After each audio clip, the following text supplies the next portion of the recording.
Vamos abrir agora em Romanos, vamos começar essa noite a leitura da Epístola de Paulo aos Romanos, começando hoje do capítulo 1, Romanos, capítulo de número 1.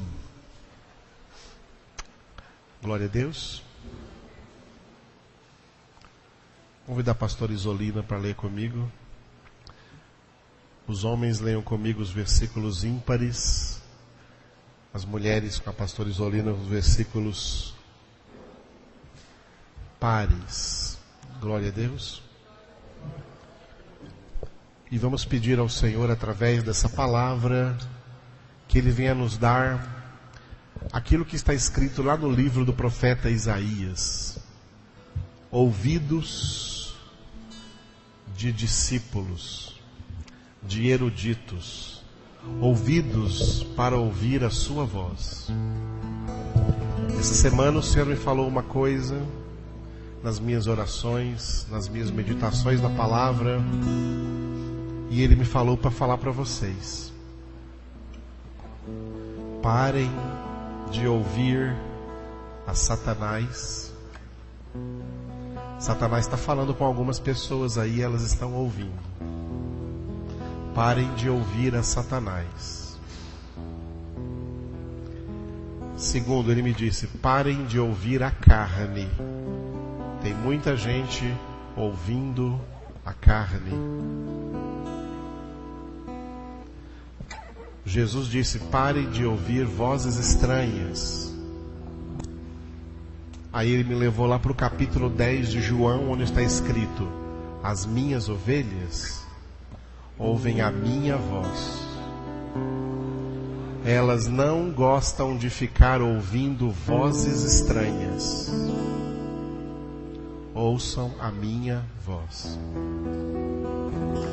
Tem irmãos aí que estão esfriando, e é porque não estão ouvindo Jesus. Estão ouvindo Satanás. E estão ouvindo a carne. E isso gera problemas na sua vida espiritual.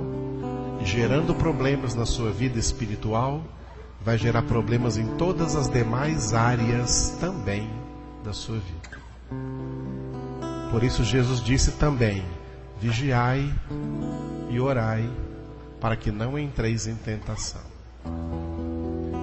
Uma das coisas que nós oramos aqui e clamamos é: ensina-nos a Te ouvir, Senhor.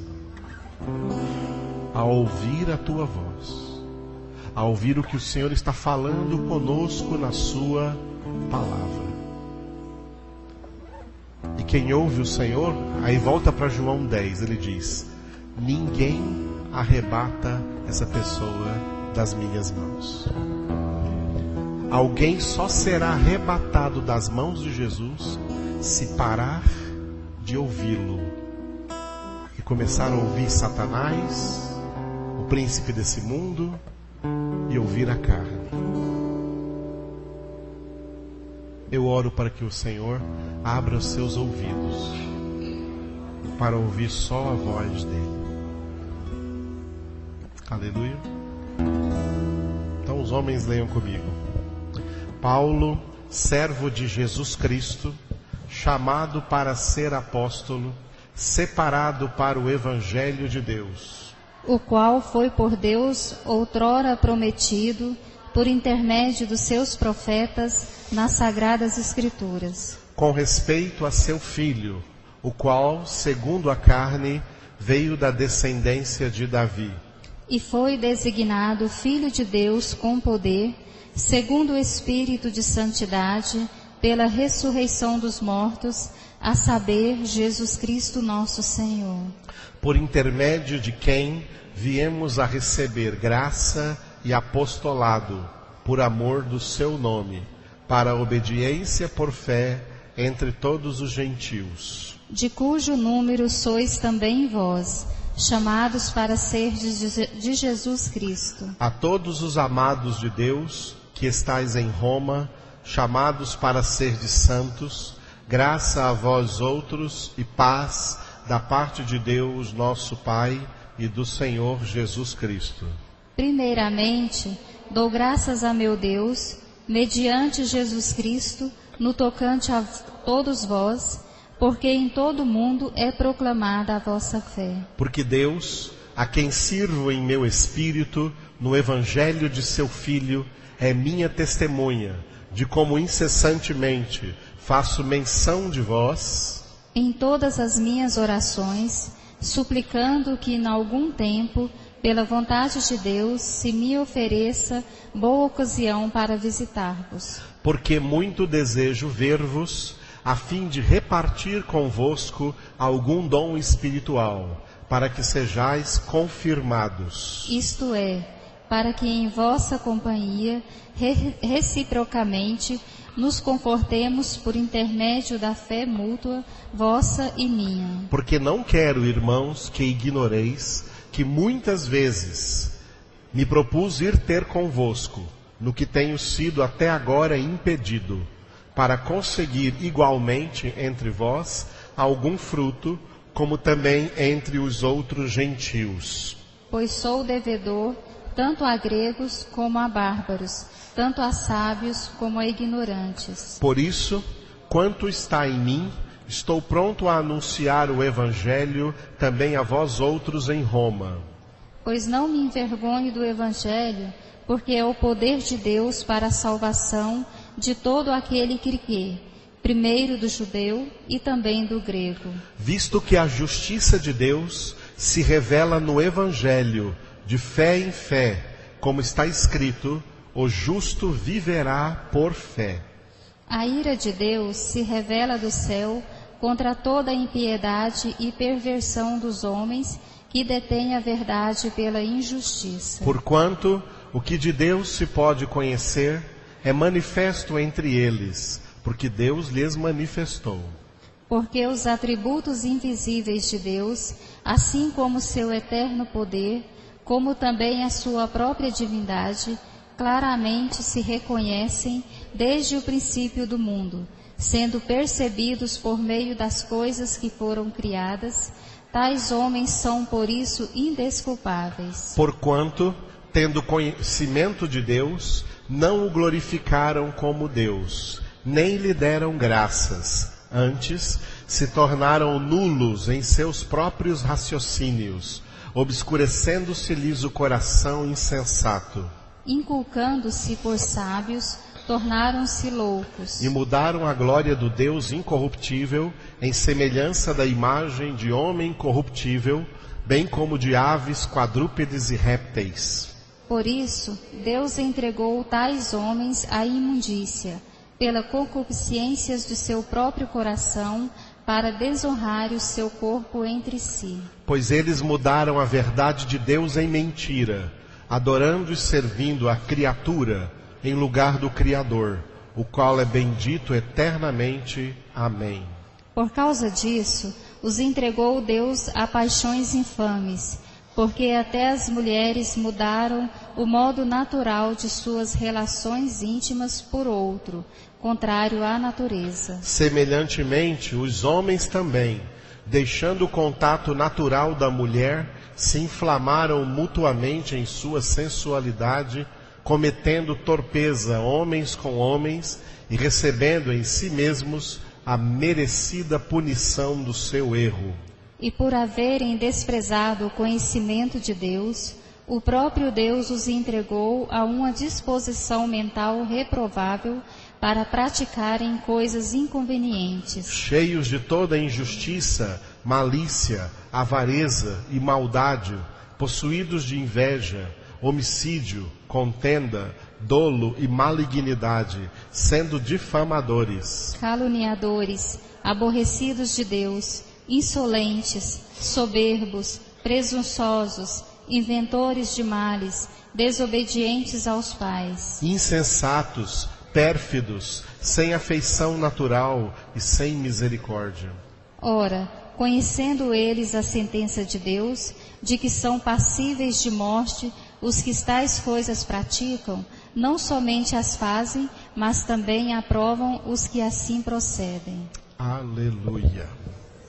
Amados, esse capítulo de Romanos traz uma situação que parece ser tão atual, parece que Paulo está vivendo agora em nossos dias, porque nós estamos vendo isso acontecer.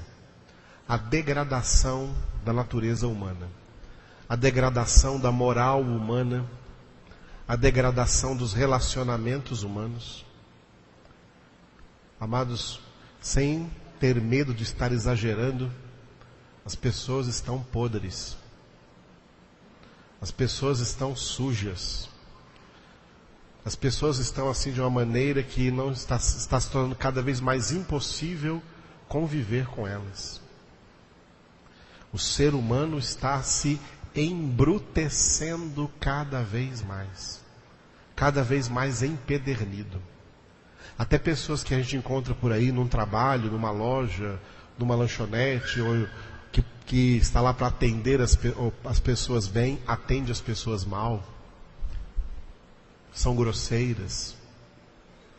As pessoas estão sem, o que diz o versículo 31 aqui, ó, sem afeição natural, sem misericórdia.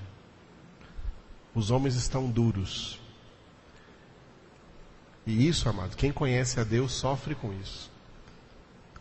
Porque não é assim que Jesus nos quer, é o contrário disso. E o que nós vamos ver na maioria esmagadora das pessoas no mundo, é as pessoas se endurecendo cada vez mais, se tornando difíceis de conviver, e de conviver até em sociedade, onde tem convivências mínimas, onde tem relacionamentos mínimos. O homem está odiando uns aos outros, prestes a matar, prestes a xingar. Não importa a idade, não importa quem seja, onde seja, o mundo está ficando um lugar cada vez mais difícil. E isto é um sinal de que o fim está próximo. O fim está próximo.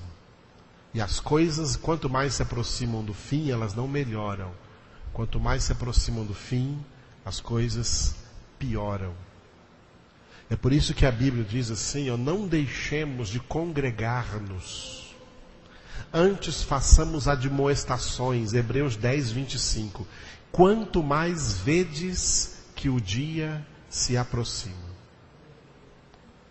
Quanto mais nós vemos que estão as coisas no mundo se degradando, está próxima a vinda do Senhor, é mais urgente a gente estar reunidos e orarmos juntos, e meditarmos na palavra, e nos submetermos à transformação de Deus em nossas vidas. Porque aí fora não tem transformação, aí fora tem deformação. E cuidado, porque o crente que não for espiritual, o crente que for carnal, ele se deforma também junto com o mundo. E aí acontece uma coisa fenomenal. Crentes deformados são piores que ímpios deformados. Piores. Os ímpios já estão mal. Quando crentes se tornam carnais, ficam piores ainda do que ímpios.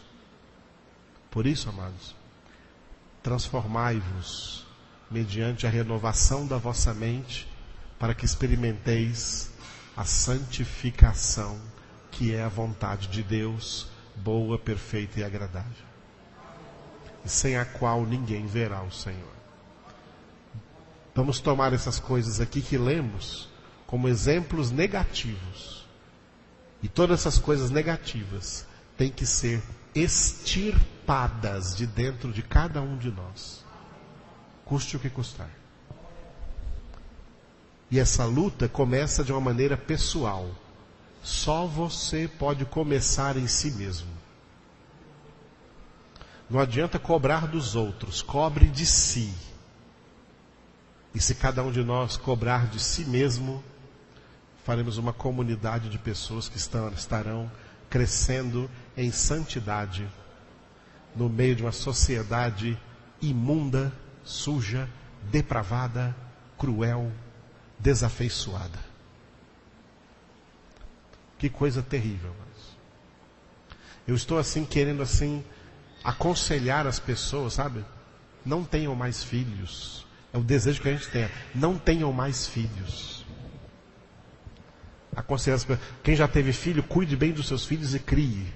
Crie na palavra de Deus. E vai ser difícil. Mas quem não tem, não tenham mais filhos. Perca esse sonho. Porque está cada vez mais terrível colocar um ser humano novo aí nesse mundo horroroso que nós estamos vivendo, e vai piorar. Eu queria que nós ficássemos de pé agora e levantássemos um clamor.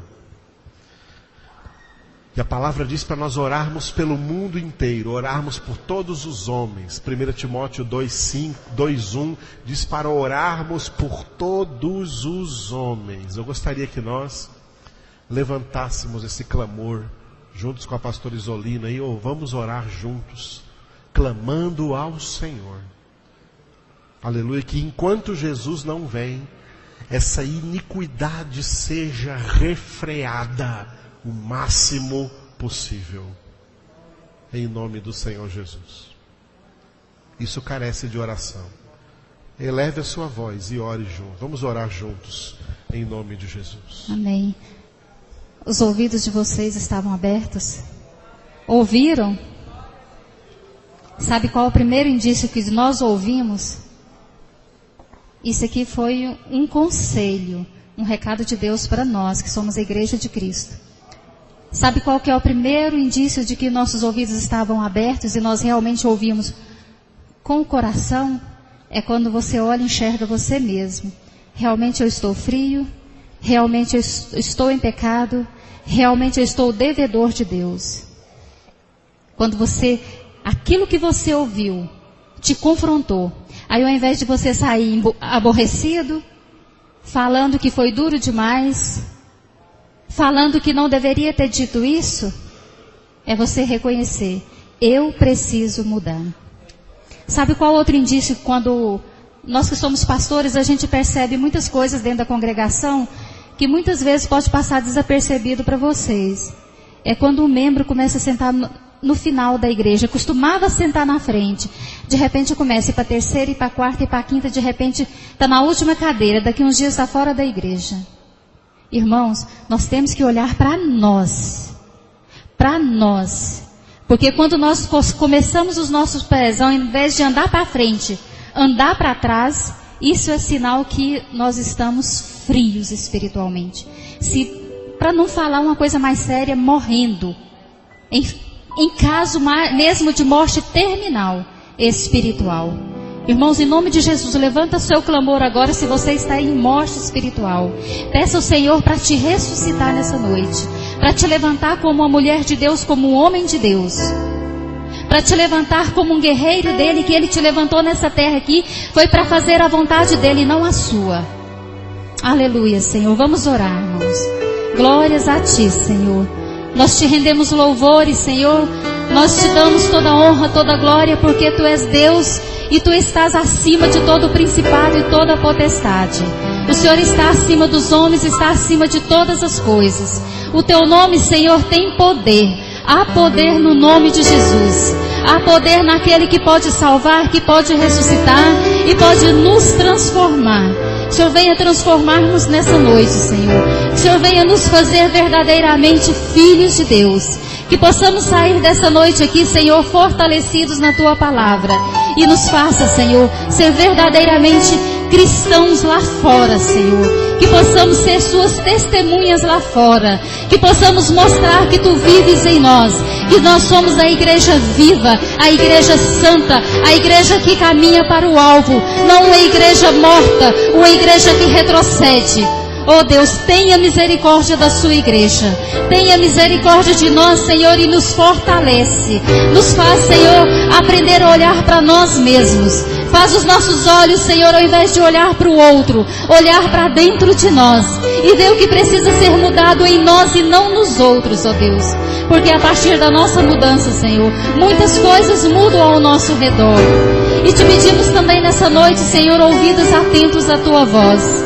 Ó Senhor Jesus, tira toda a cegueira, toda a surdez dos nossos ouvidos.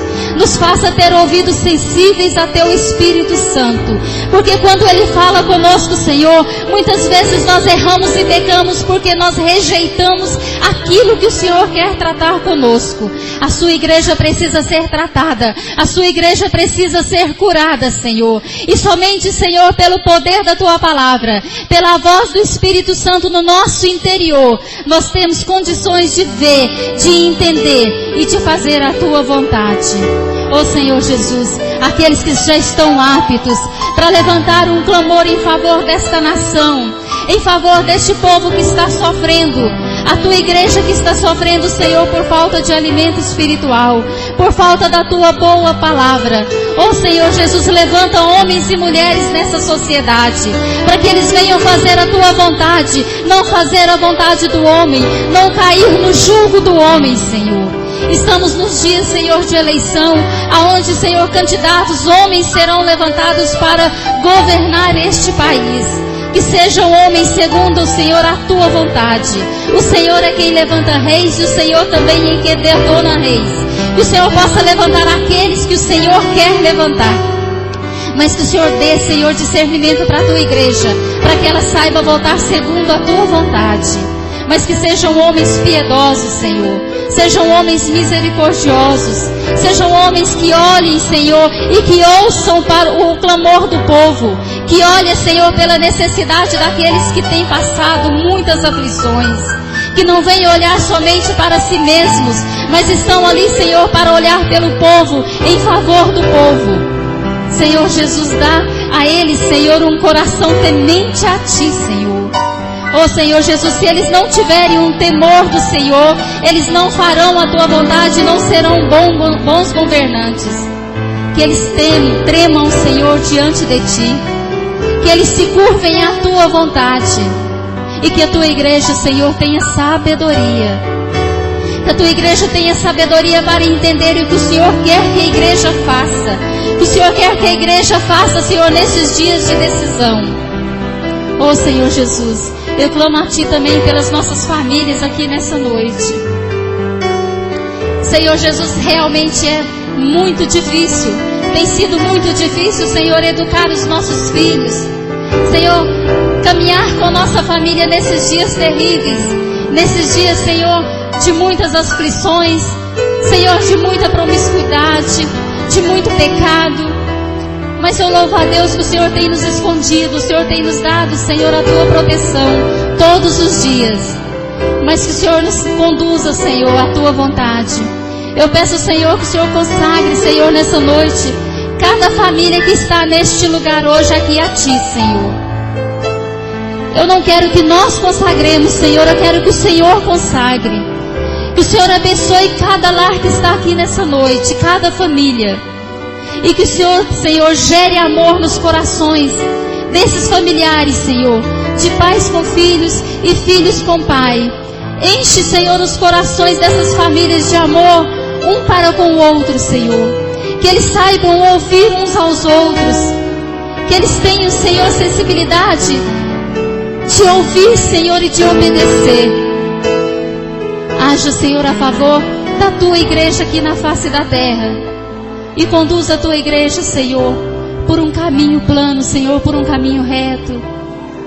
Porque, Senhor, aflições nós temos, mas a nossa esperança, Senhor, está em Ti. A nossa confiança está no Senhor, que o Senhor está conosco, que o Senhor está nos conduzindo, que o Senhor está nos protegendo e que o Senhor está nos santificando, Pai. Senhor, eu Te louvo pelas nossas famílias. E eu Te peço a Ti, Senhor, que o Senhor nos santifique. Que o Senhor nos faça, Senhor, entender que nós temos que nos sujeitar ao Senhor. Nos rendermos a Ti. Porque só assim, Senhor, nós estaremos contigo. Quebra o nosso orgulho, Senhor. Quebra a nossa soberba, o nosso egoísmo. Quebra o nosso egocentrismo, Senhor. A nossa vaidade extrema, Pai. Quebra, Senhor. Arranca de nós essas raízes que estão ainda nos prendendo, Senhor, nas coisas que não deviam ainda nos prender. Senhor, pelo tempo que nós temos estado ouvindo a Tua palavra, lendo a Tua palavra e meditando na Sua palavra, já era para estarmos, Senhor, mais espirituais, mais homens e mulheres, Senhor, fortes. Mas quando nós olhamos para nós, Senhor, nós percebemos ainda que somos fracos, que somos frágeis, Senhor. Mas Tu estás conosco, Senhor. E Tu pode todas as coisas, Pai. Que o Senhor nos guarde, Senhor, de todo mal. Que o Senhor nos livre de todo mal, Senhor. Para a glória do Teu nome. Aleluia, Jesus. Aleluias. Aleluia. Glória a Deus. Só a vitória se você investir na sua espiritualidade. Espiritualidade baixa, fracasso, derrota, vitória do inimigo. Se você crescer espiritualmente, aí você é mais que vencedor. Em nome de Jesus. Glória a Deus. Vamos continuar então o nosso método de estudo bíblico indutivo. Nós vimos que o nosso método tem 5 passos. O método de estudo bíblico indutivo tem 5 passos. E são eles, repitam vocês.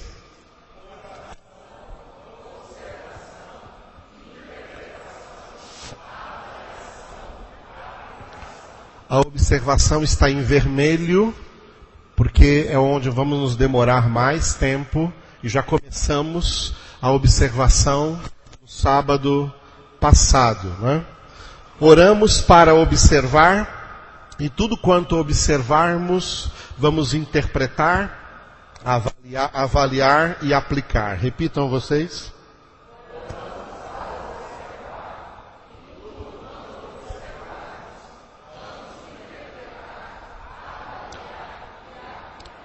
Nós já terminamos o primeiro passo, que é a oração, e agora estamos no segundo passo do método de estudo bíblico indutivo, que é a observação. Nós vimos na semana passada que a observação consta de 4 partes, 4 elementos. O primeiro eu coloquei em latim, repita comigo, Lectio Divinae. Traduzindo, leitura divina é a leitura da Palavra de Deus. 2 coisas são necessárias. Repita comigo, leitura e meditação. Quanto menos leitura você tiver, mais pobre será a sua meditação. Quanto mais leitura da palavra você tiver, mais rica poderá ser a sua meditação. Portanto, a meditação depende da leitura. Por isso que a semana passada o Senhor nos deu aqui muitas palavras, muitos exemplos para nós aprendermos a começar a ler a Bíblia Sagrada com mais afinco. Aleluia? Ler muito a Bíblia. O crente verdadeiro é aquele que está sempre lendo toda a Escritura, tanto o Antigo como o Novo Testamento. Eu quero apenas dizer uma coisa que eu não disse a semana passada para completar essa parte da Lectio Divinae. A Bíblia tem 2 testamentos. É para ler os 2. No entanto, é para ler mais o Novo. Para ler mais o Novo. Aleluia? É para ler mais o Novo. É para ler também o Antigo. Tem que ler bastante o Antigo. Mas, mais do que o Antigo, é para ler o Novo Testamento. O Novo Testamento é o cumprimento de tudo que foi prometido e profetizado no Antigo Testamento. Portanto, o Antigo Testamento se compõe de profecias e promessas. Mas o Novo Testamento se compõe do cumprimento de todas as profecias e promessas de Deus na pessoa de Jesus. O Antigo Testamento é esse aqui, ó. O Messias virá. O Messias virá. O Novo Testamento é: o Messias já veio. E está conosco todos os dias, até a consumação do século. É o mesmo que disse: onde 2 ou 3 estiverem reunidos em meu nome, eu estou aí no meio deles. Portanto, o Novo Testamento é mais importante do que o Antigo. No entanto, os dois têm a importância de serem palavra de Deus. É para ler os 2 testamentos, mas é para ler o Novo mais que o Antigo. E quando você ler o Antigo, tem que aprender a interpretá-lo. Quando chegar lá na interpretação, vamos ver isso. A interpretar o Antigo à luz do Novo Testamento. Amém? Então, na sua Lectio Divini, leia o Novo Testamento sempre em dobro. Para cada vez que você lê o Antigo Testamento, leia 2 o Novo Testamento. 2 vezes o Novo Testamento, 1 vez o Antigo Testamento. 2 vezes o Novo Testamento, 1 vez o Antigo Testamento. 2 vezes o Novo Testamento, 1 vez o Antigo Testamento. Ok? Amém? E assim nós completamos a Lectio Divini. Você precisa estar lendo a palavra. Toda ela, toda a palavra de Deus. Para quê? Para depois passar para a meditação. Sem uma boa leitura, não haverá boa meditação. Somente com boa leitura terá boa meditação. Glória a Deus. Eu sei disso porque às vezes até as pessoas mais interessadas em Bíblia hoje em dia não lê muito a Bíblia. As pessoas mais interessadas em Bíblia hoje, os crentes mais interessados em Bíblia hoje, não leem muito a Bíblia. Eu meço isso pelo seminário onde eu dou aulas. Porque só vai para o seminário quem realmente está interessado em aprender a palavra de Deus. E quando eles chegam lá, a gente faz uma medição especial que nós fazemos e percebemos que essas pessoas que estão mais interessadas em aprender a palavra de Deus têm pouquíssima leitura de palavra. E aí eu fico pensando, e as menos interessadas, hein?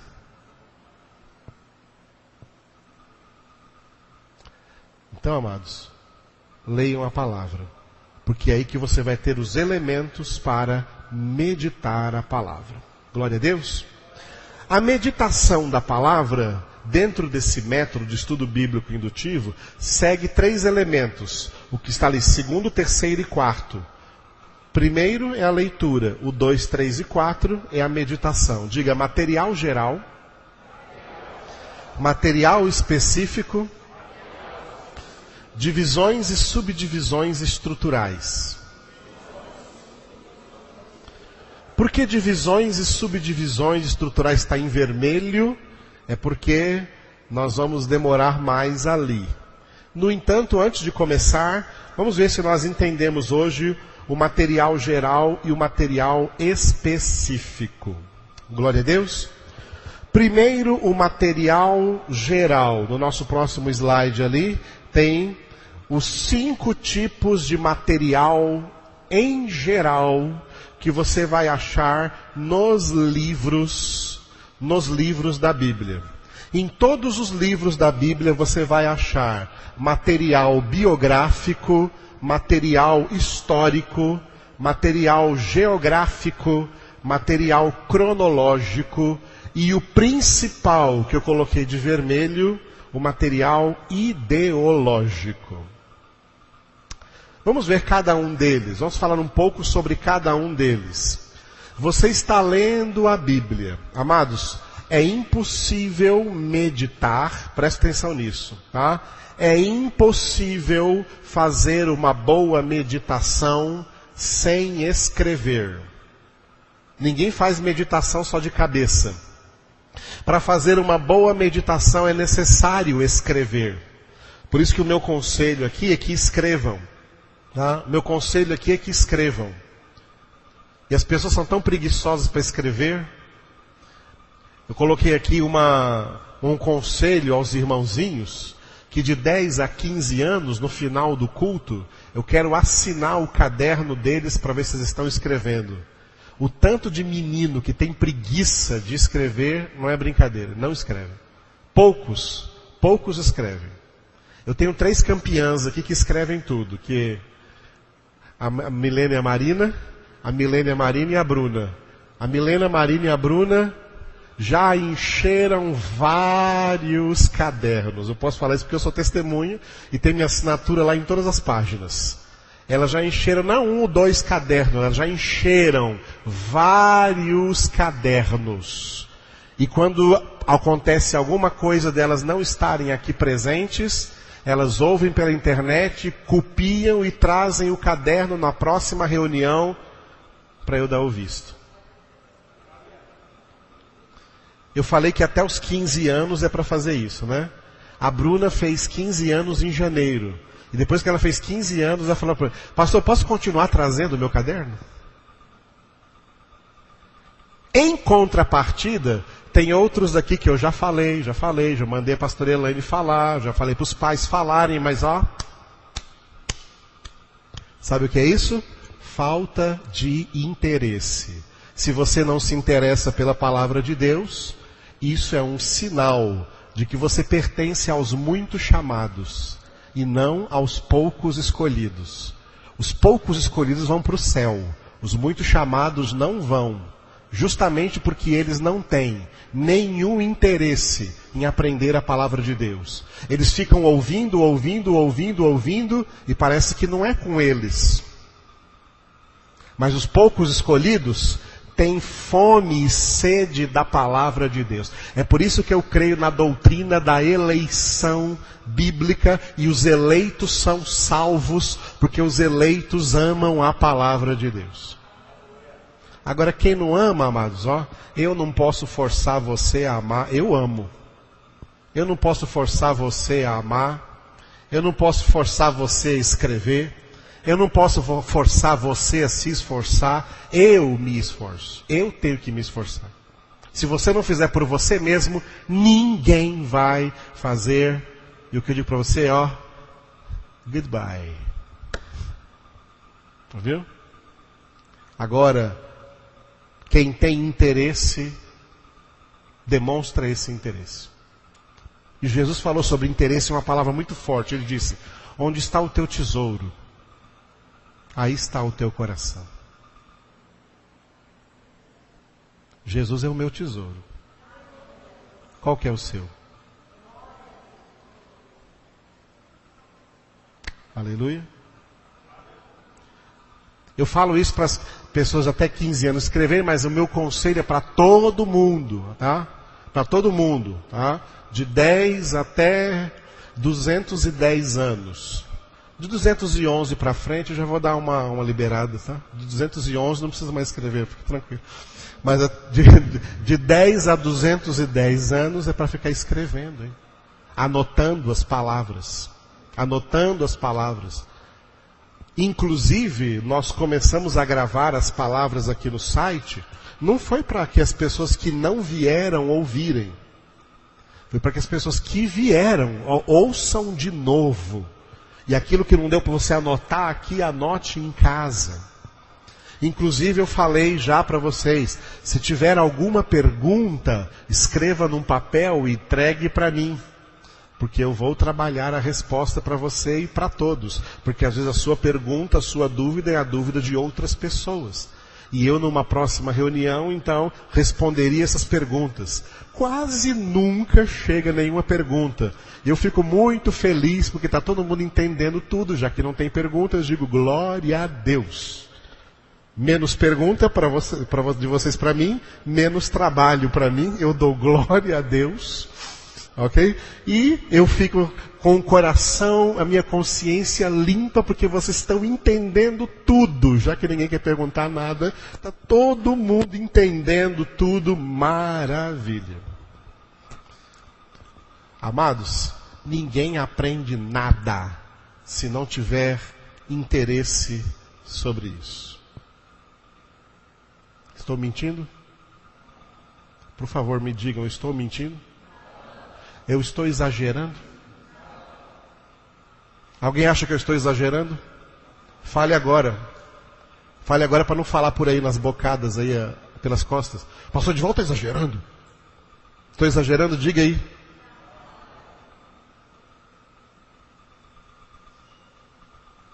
Muito bem, então vocês sabem. O interesse leva ao desenvolvimento, leva ao crescimento. Sem interesse não tem isso não. E o interesse também é ministrado por Deus. Deus é quem opera em nós, tanto o que opera nos eleitos, tanto o querer como o realizar, segundo a sua boa vontade. Em mim Ele tem operado para querer aprender cada dia mais. Tem em você? Isso é um sinal de eleição. Quando você está lendo a Bíblia, é necessário que você esteja com um caderno ou com um notebook. Alguma coisa para você anotar, alguma coisa para você escrever. Porque você está fazendo a leitura, se preparando para a meditação. Leitura é uma coisa, meditação é outra. Por isso que eu disse que enquanto você está lendo, se você, algum texto de qualquer livro ou carta que você estiver lendo na Bíblia, chamou mais a sua atenção, não interrompa a leitura por causa disso. Anote e continue a leitura até o fim. E depois de ler, você pode voltar para meditar sobre aquilo que te chamou mais atenção. E vai fazendo uma lista, você tem que ir fazendo uma lista das coisas que te chamam mais atenção. Daquelas coisas que o Senhor fala mais com você quando você está lendo a Bíblia, porque isso é importante para você. Esse é um fator de meditação. Esse que eu vou passar aqui são outros fatores. Além de fazer isso, enquanto você está lendo a Bíblia, você precisa anotar esses tipos de material em geral que a palavra de Deus fornece para nós. Na leitura da palavra de Deus, você vai encontrar um riquíssimo material biográfico. Diga, material biográfico. O que é o material biográfico? São as histórias das vidas das pessoas que são citadas na Escritura. Quando você assiste um filme, o que aparece logo depois? Quando o filme termina? Quando o filme termina, aparece uma lista de todos os atores que atuaram naquele filme, não é isso? Com o nome que ele tinha no filme e o nome dele na vida real, né? Se a Bíblia toda fosse um filme, né, estrelando, quem estaria estrelando? Jesus. Jesus é a mais importante biografia que nós temos na Escritura Sagrada. Abaixo dele estão todos os outros. Muitos personagens do Antigo Testamento, muitos personagens do Novo Testamento. Todos os personagens bíblicos são um importante material biográfico através do qual nós podemos meditar na palavra de Deus. Portanto, meditar na vida dessas pessoas, e nós conhecemos a vida delas por aquilo que elas viveram e fizeram e que está escrito na palavra, meditando na vida delas, nós já estamos meditando nesse material biográfico e podemos aplicar coisas à nossa vida. Você vai encontrar no material biográfico duas coisas interessantes. Biografias curtíssimas e vai encontrar biografias abundantes. Biografias curtas são aqueles personagens que a Bíblia fala deles só um pouquinho. Tem pouca coisa a saber desses personagens. Biografias curtas. E na Bíblia tem muitos personagens que a única coisa que sabemos deles é o nome. Especialmente naquelas genealogias que existem, ali cita o nome de pessoas. Isso é material biográfico. E às vezes a maioria delas só tem o nome, mas nós não sabemos o que ela fez, como que ela viveu. O único dado biográfico que nós temos dela é o nome.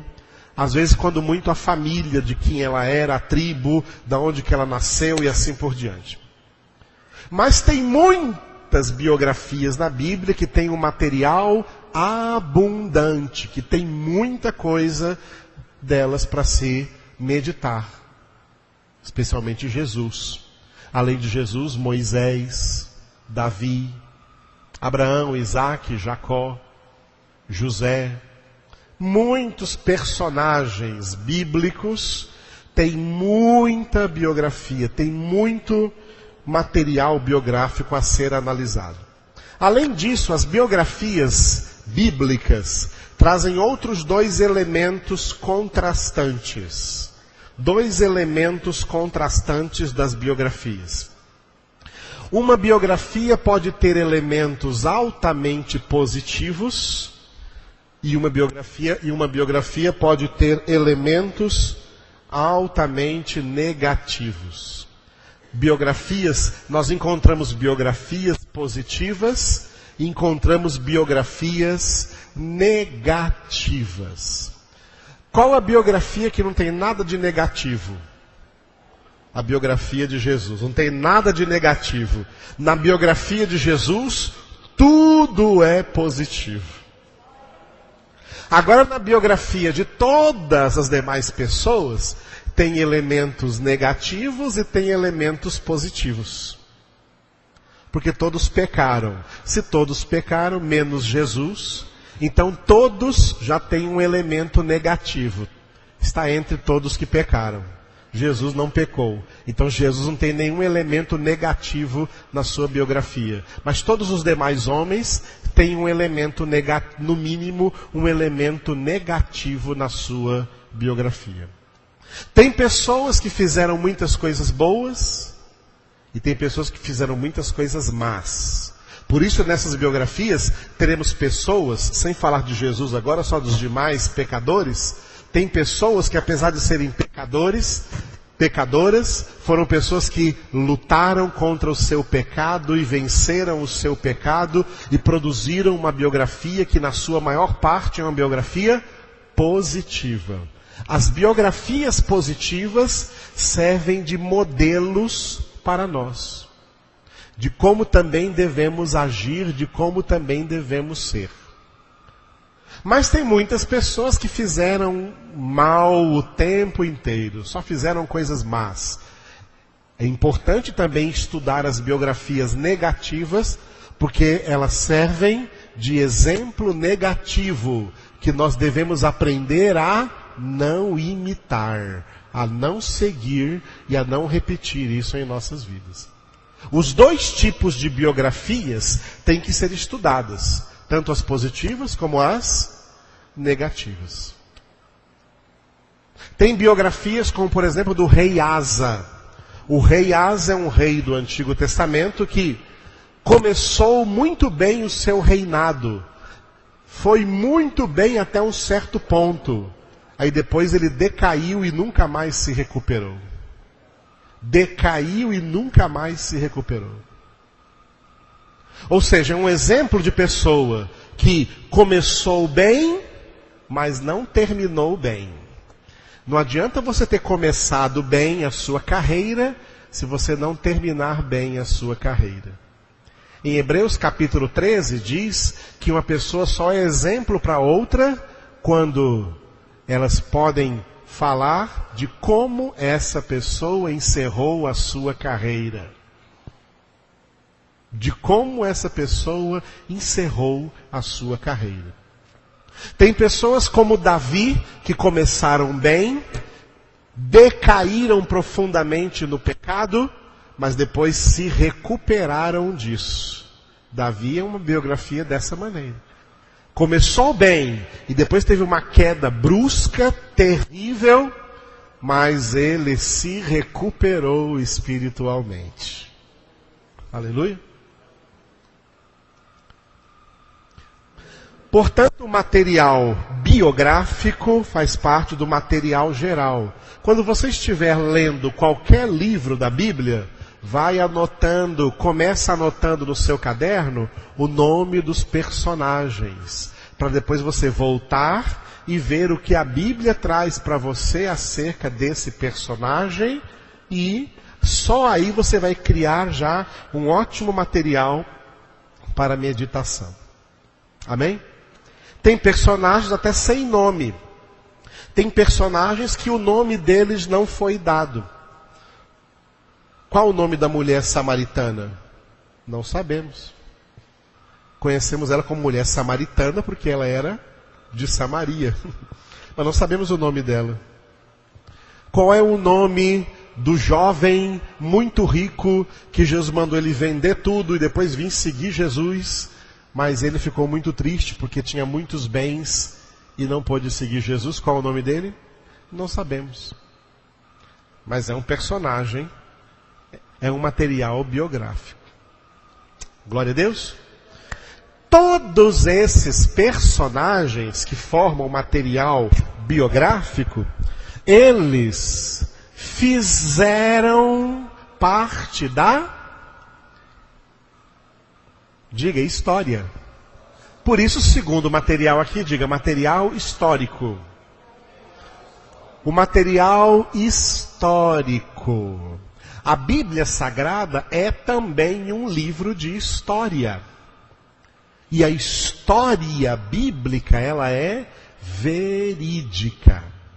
É claro que depois, quando nós estivermos lá na interpretação, nós vamos tentar discernir dentro da Escritura aquilo que é história verídica de alguma coisa que é alegórica. A Bíblia tem coisas alegóricas, como por exemplo parábolas. Um homem tinha 2 filhos e o mais moço saiu, a parábola do filho pródigo. A Bíblia não registra isso como uma história, como um fato histórico, mas isso é uma parábola que Jesus contou para falar da misericórdia do Pai. Amém? Então, o que é história na Bíblia? Quais são os fatos históricos da Bíblia, dos quais esses personagens fizeram parte dessa história? É importante analisar esses fatos históricos, porque eles estão ricos de elementos para a nossa meditação. Aleluia. É um fato histórico que aconteceu um dilúvio. É um fato histórico que Sodoma e Gomorra foram 2 cidades promíscuas e que foram destruídas.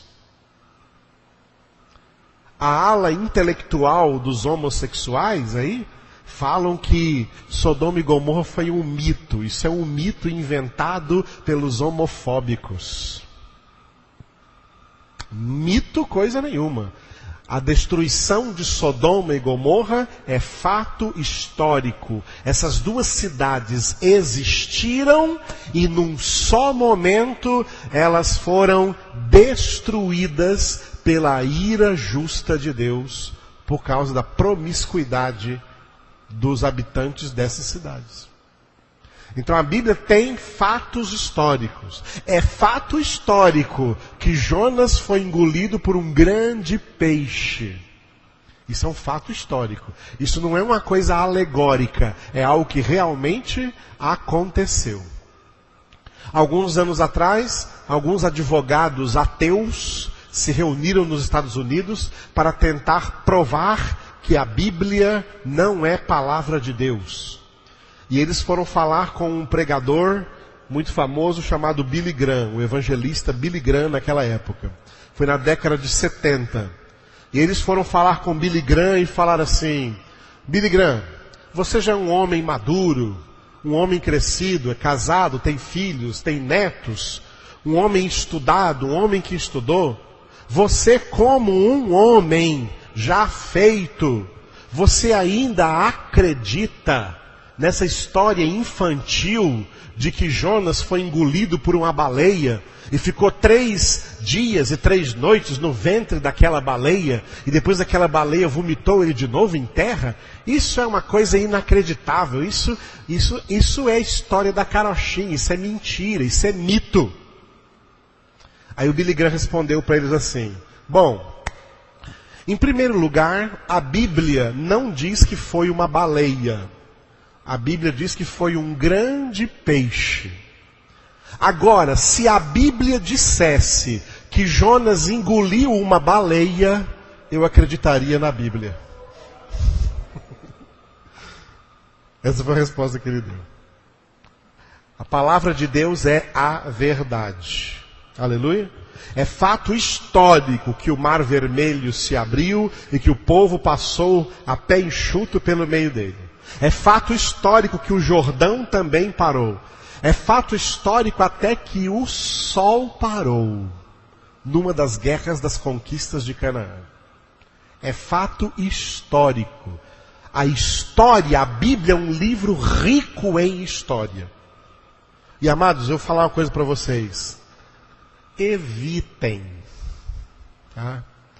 Olha, se você evitar ver televisão, se você evitar ver qualquer filme na televisão, você já está em grande vantagem espiritual. Se você evitar de ligar a televisão, você já está em grande vantagem espiritual na sua casa.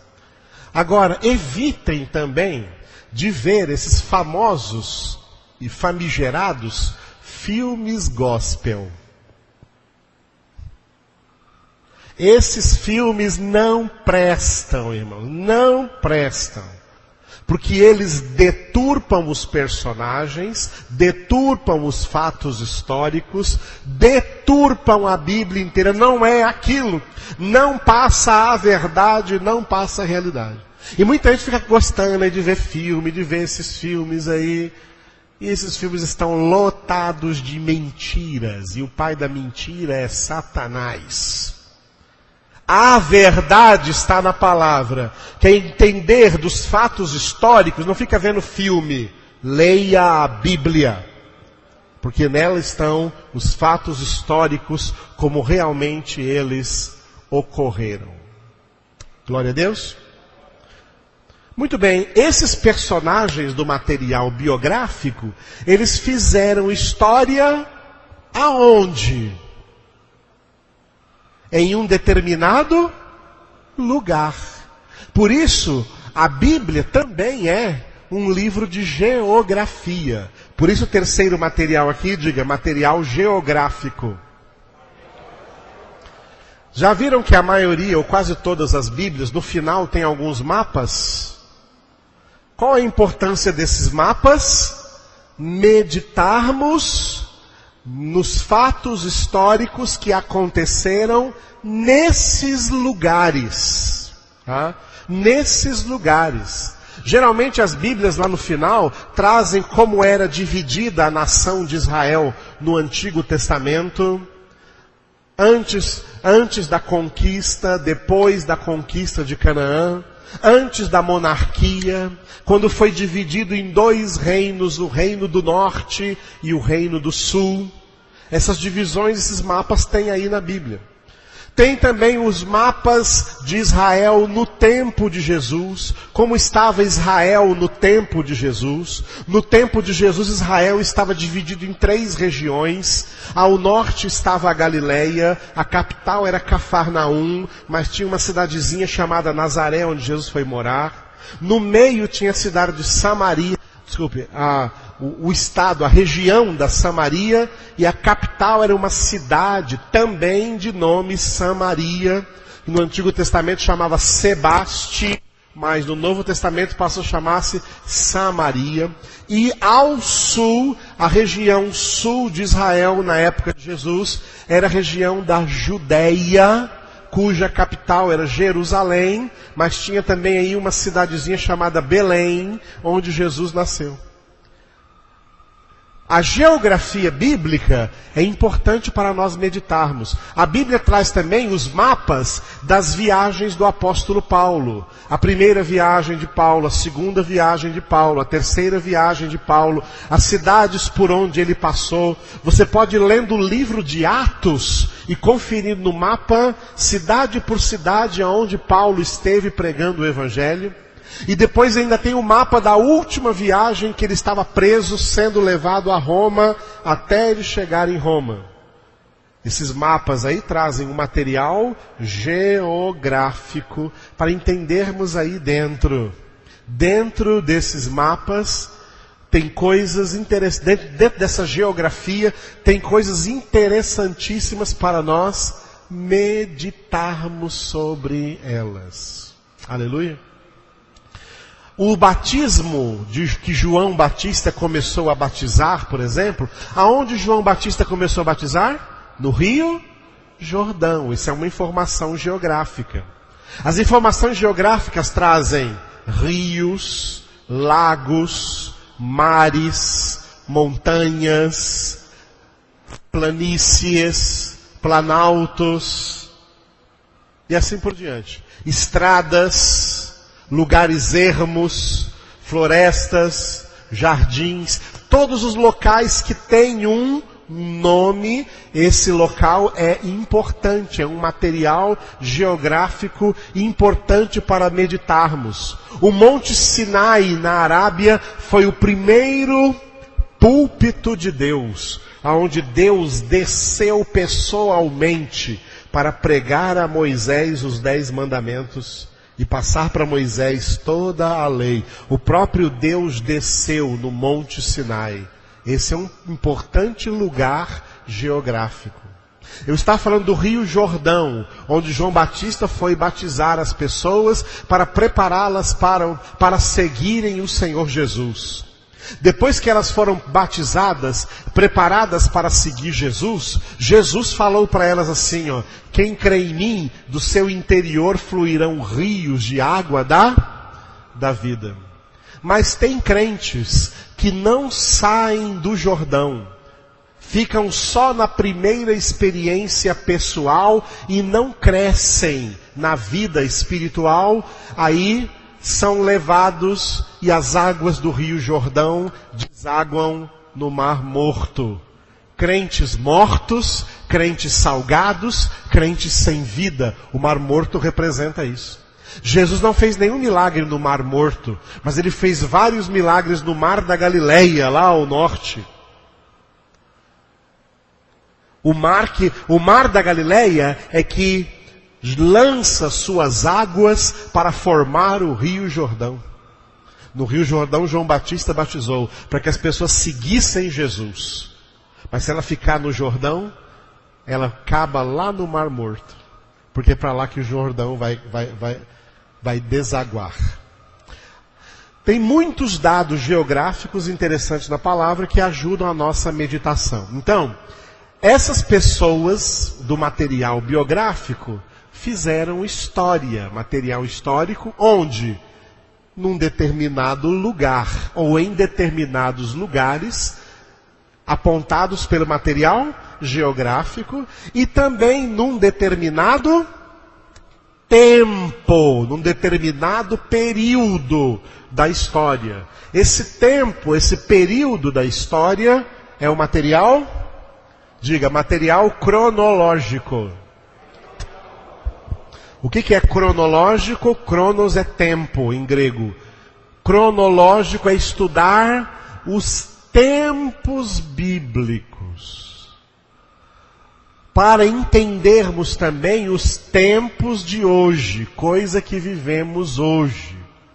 Porque na Bíblia aparecia coisas que hoje não são mais necessárias, porque eram outros tempos. Porque a Bíblia tinha coisas que continuam sendo necessárias hoje, porque apesar da mudança dos tempos, tem coisas que permanecem, mesmo que o tempo passe. Então é preciso entender esse material cronológico. Quando você fala das viagens de Paulo, muita gente pensa que ele fez uma viagem de um fim de semana. As viagens que você vê no mapa demoravam anos. Era muito tempo. Quanto tempo nasceu Isaac depois que Deus prometeu a Abraão? Tem gente que é muito apressado, pensa que Deus prometeu uma coisa hoje e vai te dar amanhã. E se Deus fizer você esperar 60 anos?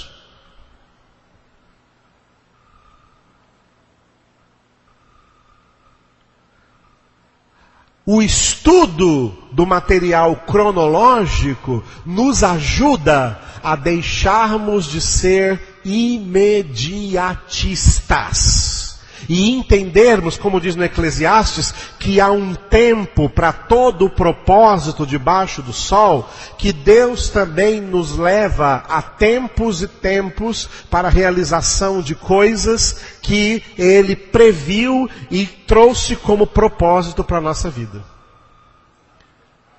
Esse tempo que Deus nos deu para estarmos aqui todos os sábados é um tempo precioso que Ele separou para nos ensinar a meditar na palavra de Deus.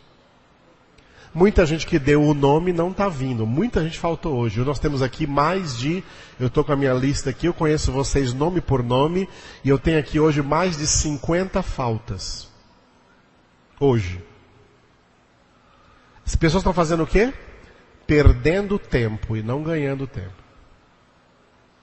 Porque o tempo é de Deus. Não existe o tempo de Deus e o tempo do homem. Só existe o tempo de Deus. E o tempo que o homem tem é um tempo que Deus deu ao homem. E Deus vai cobrar do que cada um fez com esse tempo que Ele deu. Aleluia, amados. Então é importante meditarmos desses materiais. Eu vou deixar vocês agora trabalharem durante essa semana. Vão lendo a Bíblia. E à medida que vão lendo a Bíblia, anotem. Opa, tem biografia? Eu vou anotar essa biografia. Tem fato histórico? Eu vou anotar esse fato histórico. Onde esse fato histórico ocorreu, eu vou anotar esse material geográfico. Em que tempo foi isso? Quanto tempo isso durou? Eu vou anotar isso aqui também.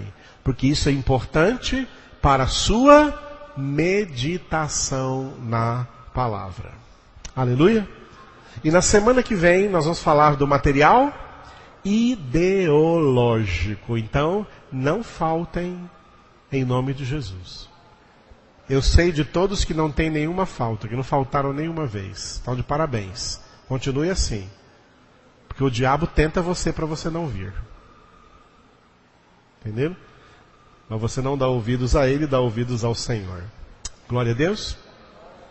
Então repita comigo até agora, de material geral aprendemos, diga, material biográfico, material histórico, material geográfico, material cronológico. A semana que vem vamos ver o material ideológico. Hoje não dá mais tempo, amém? Vamos orar. Obrigado, Jesus. Obrigado por nos ensinar a Tua palavra com tanto zelo, com tanto amor, pela unção do Teu Espírito Santo que nos motiva a ler a Tua palavra, a entender a Tua palavra, a buscar o entendimento, Senhor, daquilo que o Senhor já revelou em nossas vidas. Te damos graças, Te glorificamos, colocamos tudo o que somos e temos diante do Senhor. E Te louvamos, Senhor, por esses sábados, através dos quais o Senhor está nos ensinando passo a passo a meditarmos na Tua palavra. Que nós possamos juntos perseverar, Senhor, nesse estudo e colocar em prática nas nossas casas, cada vez que estivermos meditando na Tua palavra, como o homem do Salmo número 1, que nela medita de dia e de noite. É assim que queremos ser também, Senhor, tendo todo prazer na palavra do Senhor, em nome de Jesus. Aleluia? Então, enquanto cantamos agora o último cântico, aqueles que forem trazer hoje seus dízimos, suas ofertas, Faça isso com amor, em nome de Jesus. Amanhã de manhã, às 10 horas, vamos continuar com 1 Tessalonicenses. Estamos estudando primeira carta de Paulo aos Tessalonicenses. Amanhã às 10 horas e também à noite, 7h30, em nome de Cristo Jesus.